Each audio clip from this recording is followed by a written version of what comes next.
Satu, dua, tiga. Ya, baik. Bismillahirrahmanirrahim. Assalamualaikum warahmatullahi wabarakatuh. Jumpa lagi di acara kita, acara SP Law Firm Official. Kali ini kita akan membahas tentang bagaimana sih tips memilih tempat kerja yang sesuai dengan kebutuhan kita, dengan apa tuh namanya? Keinginan kita. Kemudian bagaimana tips-tips agar kemudian kita lolos seleksi interview oleh HRD biasanya yang melakukan interview di tempat kerja. Nah, hari ini kita kedatangan tamu besar kita, cukup berbadan besar. Jadi teman-teman nanti yang belum sholat silakan sholat dulu, yang belum mandi silakan mandi dulu karena ini ilmunya sangat luar biasa.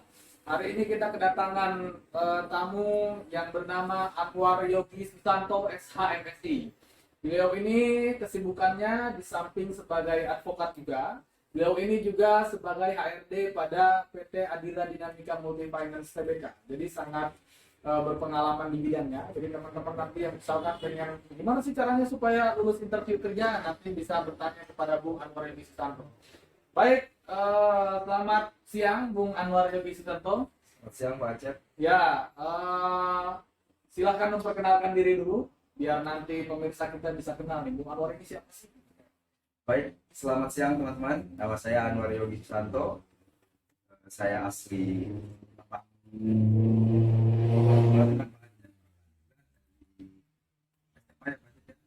Sekarang saya tergabung juga di sini. Masih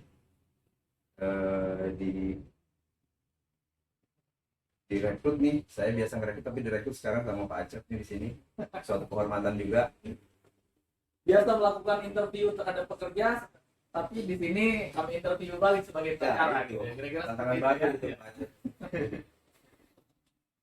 Ya, mungkin langsung saja pertanyaan pertama karena banyak pertanyaan-pertanyaan yang masuk ke kita terkait dengan bagaimana sih memilih tempat kerja. Kan banyak nih lulusan-lulusan S1 atau mungkin lulusan-lulusan D3 yang ingin kerja, tapi mereka sendiri bingung gitu. Pilihnya sebenarnya kerjaan yang seperti apa sih yang sesuai dengan bidang keilmuannya, misalkan yang sesuai dengan kapabilitasnya, misalnya kira-kira seperti apa tuh tips memilih tempat kerja dulu nih, kira-kira gimana nih Bung Anwar? Baik, terima kasih Pak Acep. Kebetulan teman-teman untuk kesempatan kali ini untuk memilih tempat kerja yang baik untuk kita, pertama mungkin kita lihat minat dan bakatnya dulu. Yang pertama. Yang kedua, di masa pandemi ini kita harusnya lebih bisa memilah mana perusahaan atau usaha yang nantinya bisa kedepannya lebih baik. Dan di pandemi ini kita bisa lihat perusahaan mana yang bertahan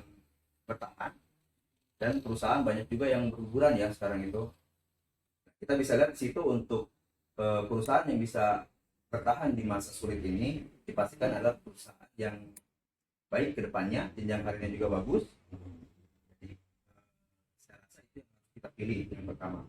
Yang keduanya mengenai minat dan bakat. Kalau kita misalkan ingin memilih minat dan bakat, tapi kan kebanyakan tidak sesuai ya Pak Cep ya. Ya. Misalkan kita tadinya di hukum, ataunya kedepannya kita jadi pengusaha bakso atau pengusaha yang lainnya, tapi sukses. Ya. Nah, itu butuh keberanian juga untuk mencoba hal baru. Tidak harus di sini kita harus menyampingkan minat dan bakat, terkadang itu harus, tapi kita harus pandai melihat peluang yang ada sekarang ini Pak.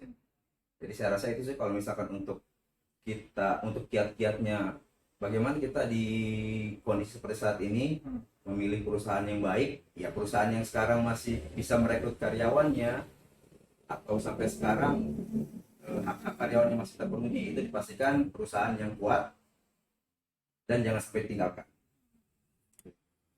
Oke, berikutnya ini tips memilih tempat kerja sudah ya. Berikutnya yang menjadi permasalahan bagi pemirsa kita adalah bagaimana sih strategi agar bisa lolos seleksi. Misalkan seorang mau masuk menjadi karyawan sebuah perusahaan atau mau jadi pekerja di sebuah perusahaan atau institusi, baik itu institusi pemerintah maupun swasta.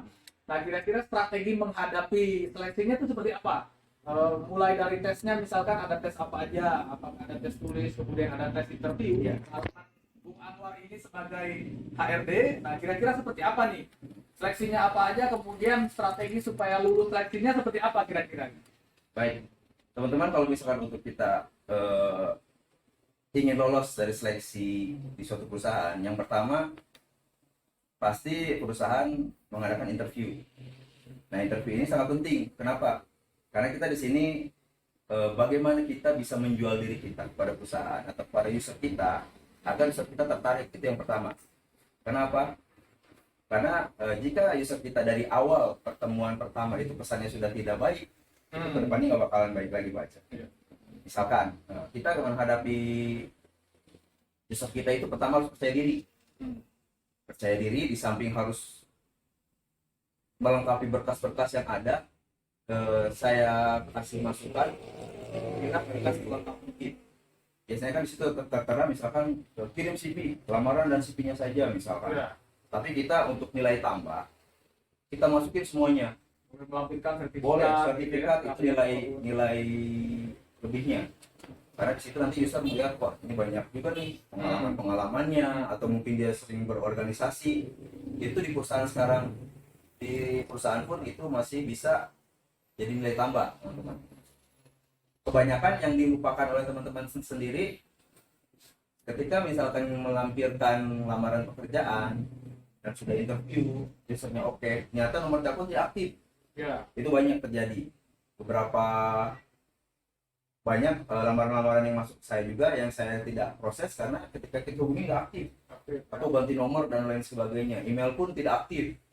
Jadi teman-teman, itu sangat disayangkan. Misalkan usernya sudah oke, tapi ternyata nomor telepon atau yang bisa dihubungi itu tidak bisa dihubungi sama kita. Jadi yang pertama, selain kita harus punya percaya diri yang bagus menghadapi user, menjual diri tanda kutip ya, yang positifnya. Jadi kita harus bisa memperkenalkan diri kita seperti apa, yang baik-baik pastinya. Dan nanti ketika misalkan untuk melengkapi selanjutnya, karena untuk proses rekrutmen ini tidak hanya satu kali Pak. Jadi beberapa kali bisa jadi tahapannya. Ya, tahapannya interview juga tidak hanya sekali. Kan mungkin teman-teman lolos di interview yang pertama, biasanya ada interview yang selanjutnya. Dan setelah itu bisa ke psikotes. Nah, psikotes ini sangat menentukan juga. Kenapa? Karena ketika user sudah oke, tapi ketika psikotesnya tidak lolos, itu nggak bakal lolos. Untuk interview itu kan sifatnya ya subjektif. Kalau untuk sebaliknya, untuk psikotes itu objektif. Ketika dia tidak lulus dengan kemampuan yang dia miliki, ya tidak lulus. Tapi kalau interview, ketika memang katanya oke, terus tahap selanjutnya. Di situ nanti untuk yang tahap selanjutnya setelah psikotes lulus biasanya MCU. Jadi seorang calon pekerja itu harus sehat. Itu mengapa setiap perusahaan yang baik itu pasti diadakan namanya MCU, medical check up, itu wajib. Karena itu tadi khawatir calon pekerja itu punya penyakit menular. Ya, kita kan nggak tahu Pak. Virus corona atau narkoba, itu nanti yang akan ketahuan di MCU itu. Jadi teman-teman pastikan selain kita memiliki kepercayaan diri yang bagus, kejiwaan yang bagus, dan kesehatan juga yang bagus. Dan jangan lupa yang sepele nih, nomor telepon aktif pastinya, atau ada kontak-kontak lain yang bisa dihubungi. Pastikan itu semua. Jika itu udah ada, ya itu pasti sukses lah untuk interviewnya. Berarti tahapannya rata-rata dari tes tulis dulu, kemudian interview, psikotes misalkan, atau bisa saja interviewnya beberapa kali gitu ya. Nah, setelah itu misalkan lulus semuanya, baru psikotes, kemudian MCU. Nah, baru kemudian diterima mungkin sebagai pegawai ya.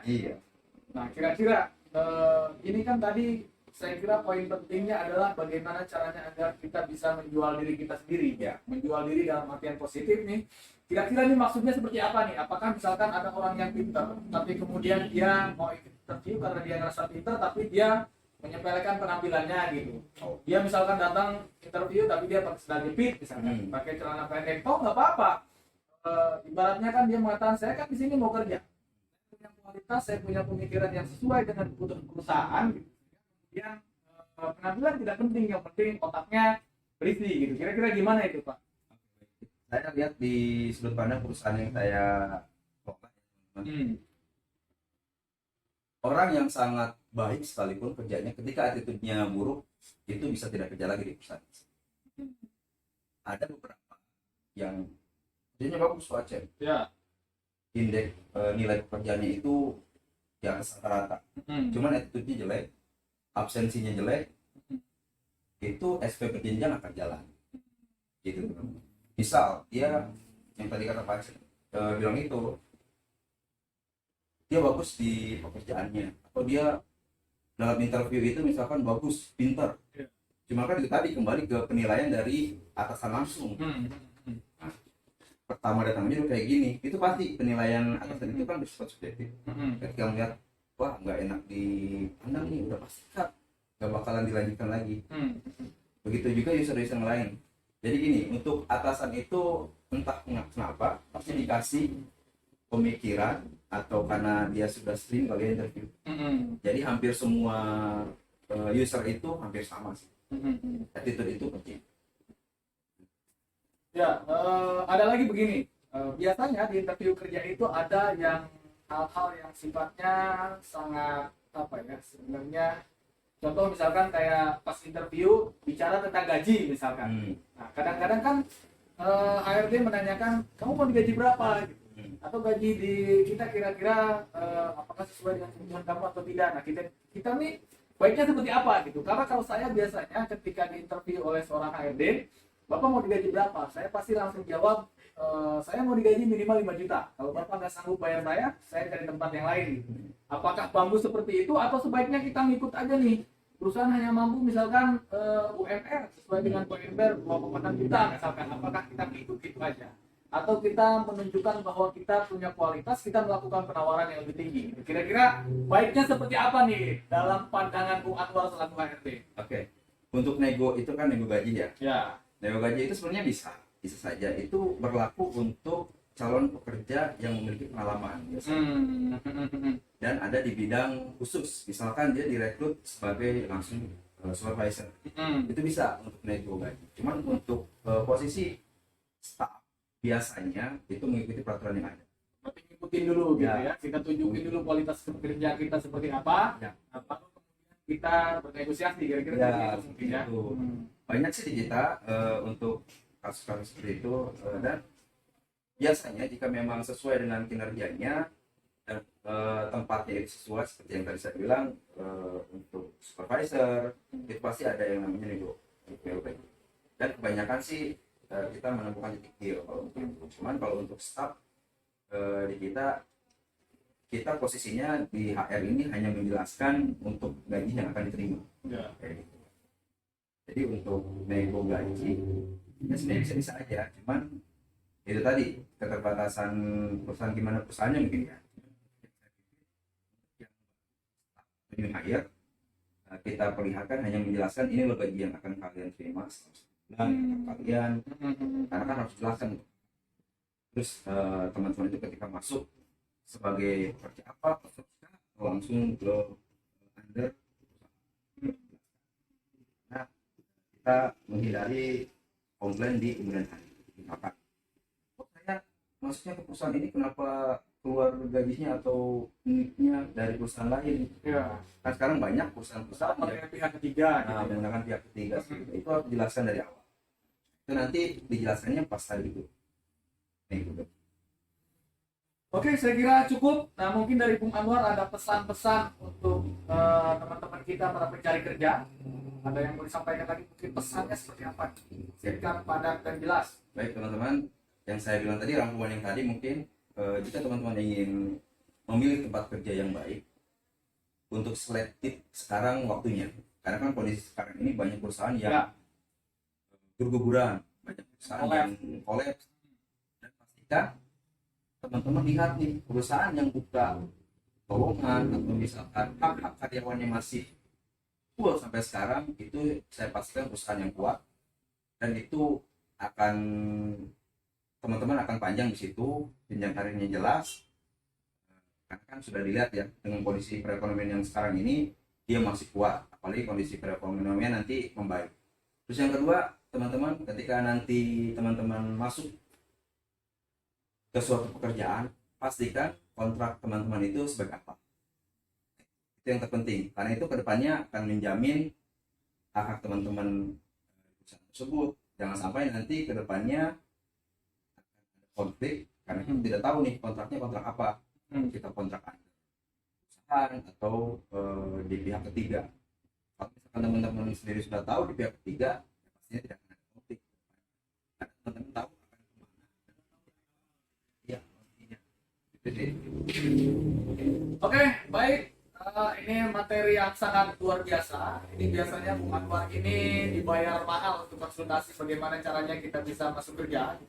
Di sini kita berikan secara gratis. Oleh karena itu jangan lupa channel ASP Law Firm Official di subscribe, kemudian di like juga, komen-komen yang positif. Kira-kira materi apa lagi nih ke depan yang harus kita sampaikan.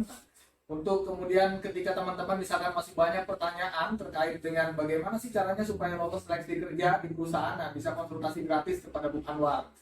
Nah bisa nanti datang ke kantor kita atau bisa menemui Bung Anwar di PT Adira Dinamika Multifinance. Tapi Bung Anwar ini keliling-keliling, kadang ada di Adira Rangkas, kadang ada di Adira Serang, kadang di Alam Sutra, di Pasar Baru gitu. Jadi sulit juga nyarinya, kalau nyarinya ke kantor kita pasti ketemu. Oke? Materi kita hari ini cukup sekian. Terima kasih. Assalamualaikum warahmatullahi wabarakatuh.